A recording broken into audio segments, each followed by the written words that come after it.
جو کہ ایک سفارتی مراسلے کو انگریزی میں سائفر کہا جاتا ہے، اس کو ہوا میں نہ صرف لہرایا گیا بلکہ ایسی دستاویز جس کے اوپر جلی حروف میں ہر سائفر پر لکھا ہوتا ہے کہ وہ سیکرٹ ہے. وزیر اعظم جو سابق سلیکٹڈ وزیر اعظم ہیں، اب 2 گواہیاں آئی ہیں. پہلی گواہی سلیکٹڈ سابق وزیر اعظم نے خود دی. وہ ٹیلی ویژن کے ایک انٹرویو میں اس کا اعتراف جرم کر چکے ہیں کہ سائفر ان سے گم ہو گیا.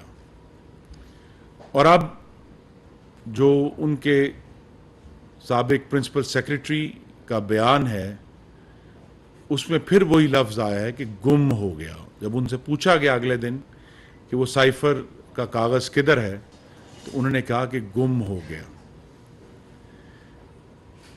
اس میں 2 قانونی پہلو ہیں.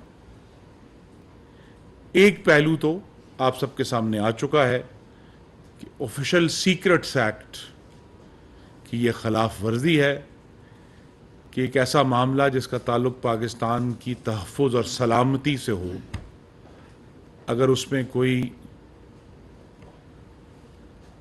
عدم توجہی بھی دکھائے گا، بد احتیاطی کرے گا، تو وہ آفیشل سیکرٹس ایکٹ کی خلاف ورزی ہوگی، اس پر قانونی چارہ جوئی ہوگی.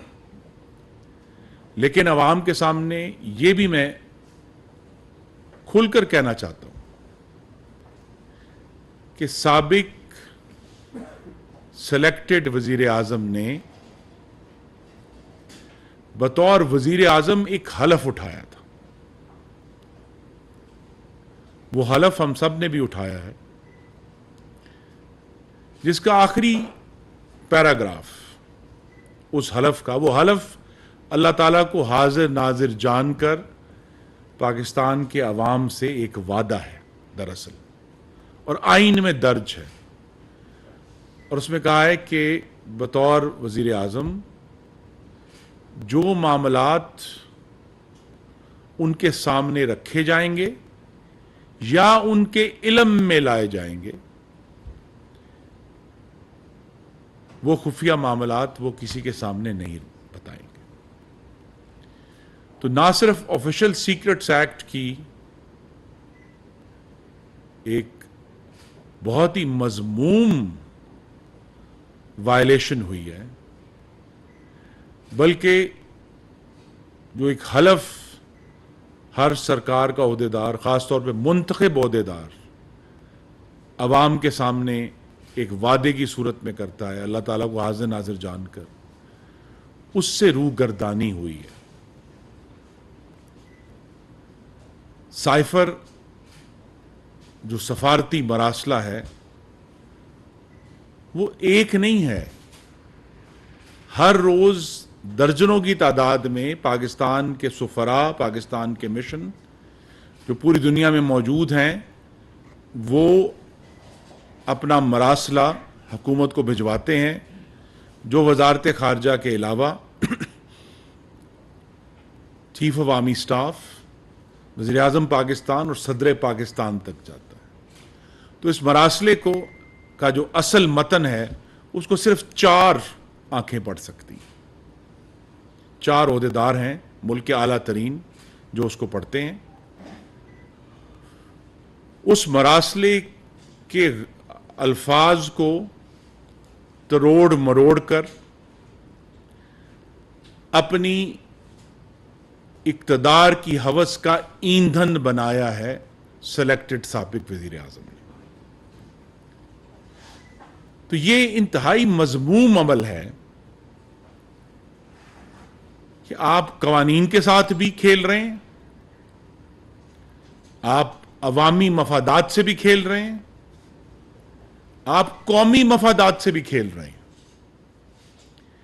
کیونکہ اس عمل سے پاکستان کی خارجہ تعلقات کو سخت ترین نقصان پہنچا، اور پوری دنیا کو یہ پیغام گیا کہ کسی پاکستانی سفارتکار سے کی گئی کوئی بات محفوظ نہیں ہے وہ اگلے دن پاکستان کے عوامی جلسوں میں بھی لہرائی جا سکتی ہے. تو لہذا جو دوسرے ممالک ہیں جن کے پاکستان سے دیرینہ تعلقات ہیں، سفارتی تعلقات ہیں، وہ پاکستان سے گفتگو میں، پاکستان سے ان کا جو ایک خارجہ تعلقات کا پورا میکنزم ہے اس سے پیچھے ہٹے.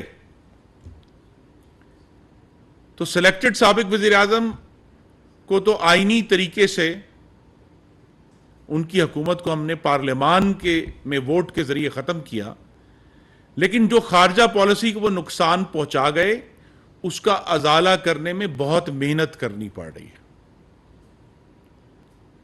مالی نقصان پورا کیا جا سکتا ہے، ساکھ کا نقصان پورا نہیں کیا جا سکتا. ریپوٹیشنل لاس کی ناٹ بی ری گینڈ. پھر وقت لگتا ہے اعتماد کو بحال کرتے ہوئے. تو لہذا ایک ایسا سائفر جس کے بارے میں قومی سلامتی کمیٹی نے ایک سے زائد دفعہ اپنی رائے دی کہ وہ ضرور اس کی جو زبان تھی وہ پاکستان کے اندرونی معاملات میں مداخلت قرار دی جا سکتی ہے، اس پر فارن آفس نے بلا کر ایک وارننگ دی امریکہ کو، جس کو ڈیمارش کہا جاتا ہے، فرانسیسی زبان کا لفظ ہے. لیکن کسی بھی طرح وہ سائفر پاکستان کی حکومت میں تبدیلی، پارلیمان کے متعلق نہیں تھا. تو جو تیسرا جرم عمران خان نے کیا، پہلا جرم ہے آفیشل سیکرٹس ایکٹ کی وائلیشن، دوسرا جرم ہے اپنے حلف سے روگردانی. اور یہ حلف سے روگردانی کو میری گزارش ہے کہ ہلکا مت لیا جائے.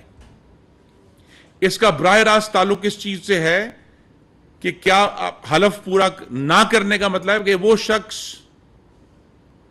صحیح معنوں میں صادق اور امین نہیں ہے. جتنے بھی خفیہ معاملات اس ملک کے عہدیدار ہونے کے ناطے ہمارے سامنے ہیں وہ ہمارے پاس امانت کے طور پر آتے ہیں، اور یہ تمام منتخب نمائندوں کا فرض ہے کہ وہ اس امانت کو جلسوں کا ایندھن بنا کر اس میں خیانت نہ کریں. یہ کام عمران خان نے کیا.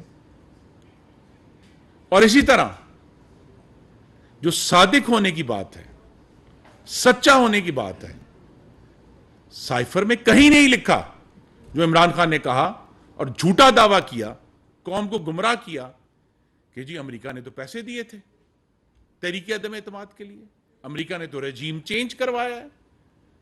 اس سازش میں انہوں نے کہا کہ پاکستان کی افواج بھی شریک ہیں، یہ اپوزیشن بھی، اس وقت کی اپوزیشن جو پی ڈی ایم ہے وہ بھی شریک ہے.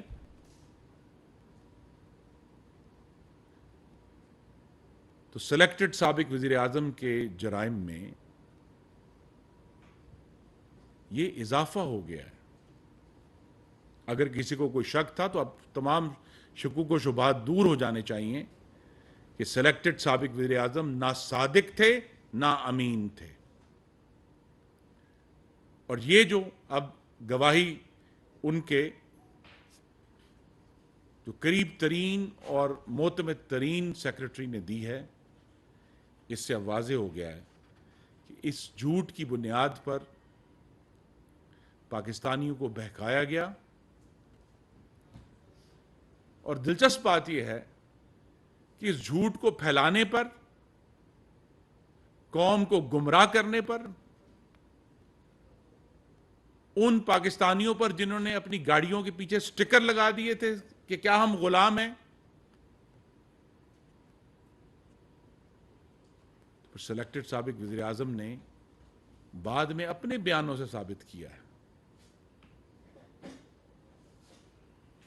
کہ قوم تو نہیں لیکن وہ ضرور غلام ہے جو آج کہتے ہیں کہ جی امریکہ کے ساتھ تو گفتگو ہونی چاہیے، وہ تو ہمارا پارٹنر ہے، ہمیں سب سے بات کرنی چاہیے. تو وہ جو پورا رجیم چینج کا، حکومت کی تبدیلی کا جھوٹا محل تعمیر کیا، اس کی بنیاد ایک بار پھر جھوٹی ثابت ہوئی اور وہ محل دھڑم سے گر گیا۔ اس میں اسے قدرت کا سنگین مذاق ہی کہا جا سکتا ہے کہ تقریباً ایسا ہی کیس ڈونلڈ ٹرمپ کے اوپر چل رہا ہے کہ وہ بھی خفیہ دستاویزات اپنے گھر لے گئے اور اس کے اوپر بہت سنجیدہ طور پر ان کے ملک میں اس صدر کے اوپر، اور غالباً پہلی دفعہ ہو رہا ہے کہ ایک کیس بن گیا ہے کہ خفیہ دستاویزات کو اپنے پاس رکھنا۔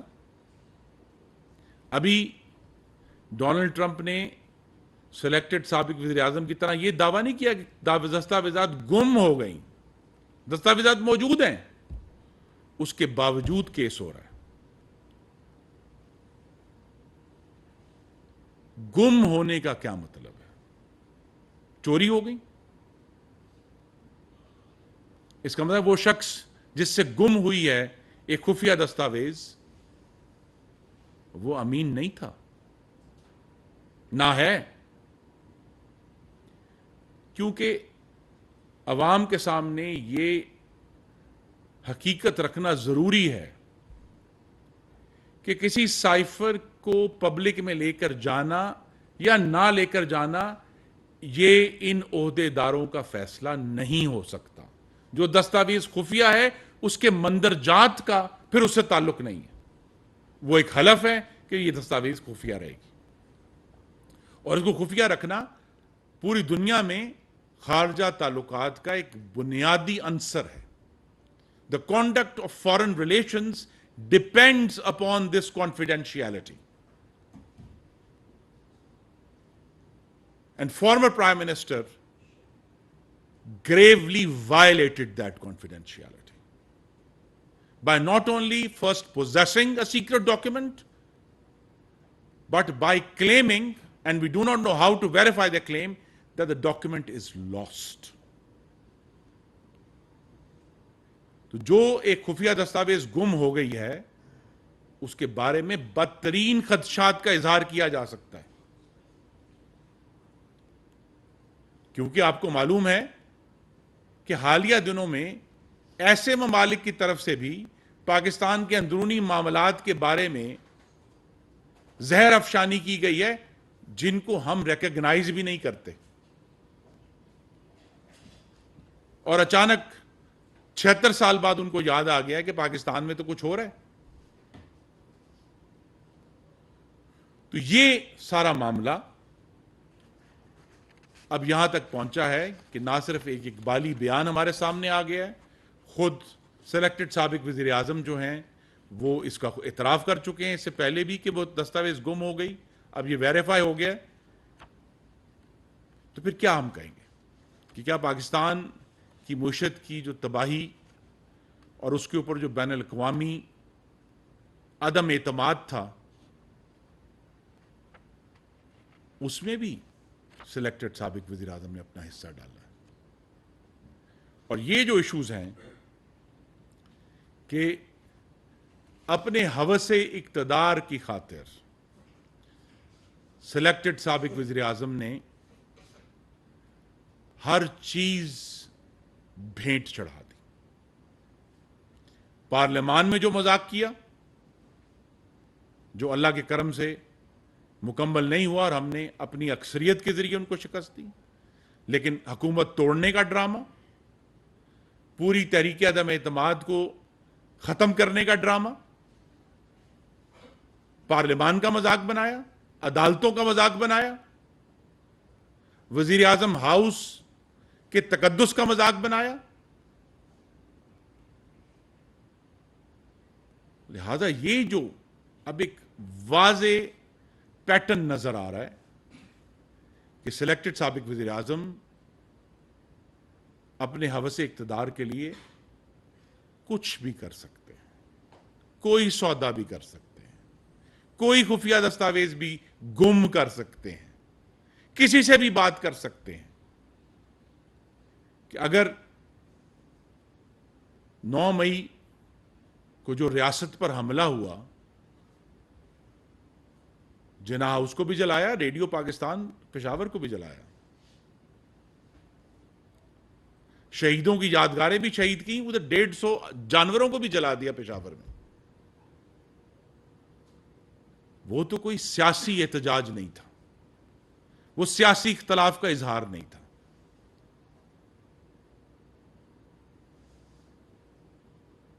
تو وہ سب لوگ جو اس میں شامل تھے، جنہوں نے اس مذموم سائفر کی سازش میں شرکت کی، پھر 9 مئی کو پاکستان کی ریاست پر حملے میں شرکت کی، اس کی سازش کی، سیڈیشس کنسپیرسی کی، انہیں انشاءاللہ ہم قانون کے کٹہرے میں لے کر آئیں گے.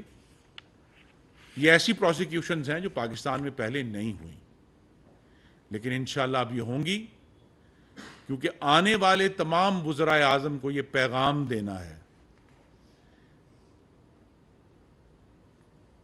کہ آنے والے جو بھی وزیر اعظم ہوگا کہ آپ خفیہ دستاویز گم نہیں کر سکتے، یہ قابل قبول نہیں ہے.